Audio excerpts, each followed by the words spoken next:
Shelly, Sophie Nywide's mom, tells us, "We are very distraught and mourning. All I can say is her time acting was brief but very happy. She wasn't a child star in the least and wasn't subjected to anything hurtful on those films. She was always safe on those sets. Please let her rest in peace. Now."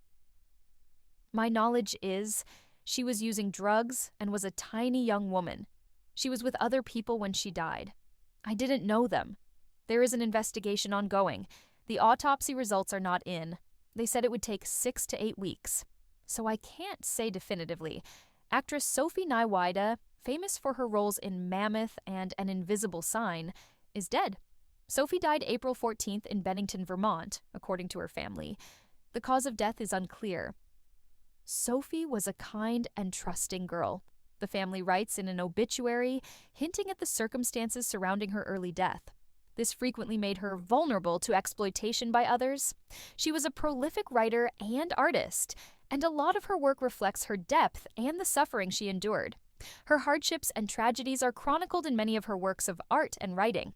They go on to say, "Those closest to her, along with therapists, law enforcement, and others who attempted to assist her, are devastated that their efforts were insufficient to prevent her from meeting her fate, despite those roadmaps, diagnoses, and her own revelations. She died as a result of self-medicating to cope with the anguish and guilt she carried inside. She was forced to turn down the treatment that could have saved her life, despite her repeated assurances that she would handle it on her own." Sophie appeared in 7 films before her 11th birthday, including Noah, Bella, Margot at the Wedding, and Shadows and Lies. She also had gigs on TV shows like Law and Order and What Would You Do? Her family is remembering her as creative, athletic, and wise beyond her years.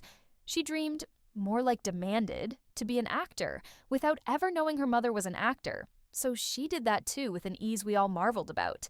She seemed happiest on a movie set, becoming someone else. Sophie was 24.